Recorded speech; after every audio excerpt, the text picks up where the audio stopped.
Dumako naman tayo sa Batasan National High School kung saan po kasabay ng unang araw ng eskwela, kilos protesta naman kontra sa K-12 ang sasalubong sa mga mag-aaral at sa mga guro.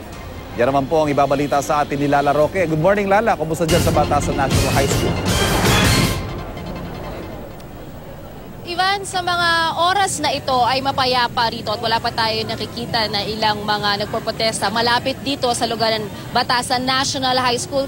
Sa katunayan, Ivan, yung eskwelahan mismo, kanina pa tayo dito pasado alas 4 ay napaka-organisado. Meron pang mga estudyante na tumulong sa mga security at guro nitong paaralan para i-lead yung mga estudyante. Grade 7 at grade 10 ang nasa morning shift dito sa Batasan National High School. Alas 6 ng umaga hanggang 12:20 ng tanghali ang first shift. Kung nyo makita, meron na lang mangilan-ngilan na humahabol. Kanina, dito yung grade 7, dito lamang pinapapasok. At dito sa aking kanan ay yung grade 10. Alas 6 na kasi, Ivan, ngayon, kaya inaasahan natin na nagkakaroon na ng flag raising ceremony sa kanilang mga silid-aralan ang mga estudyante. Noong mga nakaraang taon kasi, bumababa pa sila doon sa quadrangle. Pero dahil alam nila na aabot sa 13,000 mga estudyante ang magbabalik eskwela, ngayong araw na ito, nagdesisyon na ang pamunuan na sa kanilang mga silid-aralan na lamang sila mag-flag raising ceremony. At ngayon, nasa loob na ng mga classroom ang mga estudyante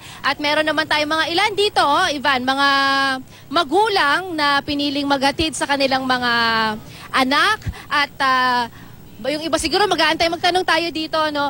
Magandang umaga po. Sino, ano pong grade yung hinatid nyo? Grade 7 po, ma'am. Grade 7? Apo ko po. Apo. So, aantayin niya ho ba? Opo, antayin ko po yun. Kasi po, bagong pasok pa lang po niya dito. So, excited po kayo, high school? At saka, ano po siya galing po siya sa Yolanda. Okay. Kaya po antay Siya, Ayan. So, iba-iba hong kwento ng mga estudyante sa ating first day. So, kayo din ho, naghatid ho kayo. Anong grade? Opo, ma'am. Grade 10 na po. Grade 10 na? Talagang aantayin nyo pa? Hindi po, uwi na lang ako mamaya. Kasi Boy Scout po siya eh. Kailangan namin hatid.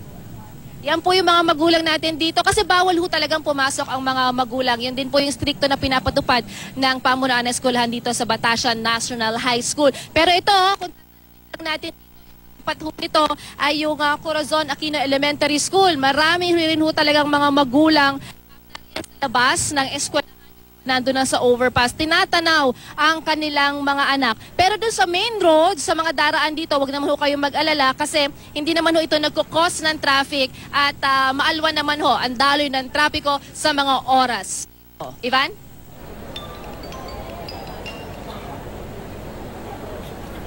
Maraming salamat Lala Roque, live po yan mula sa Batasan National High School.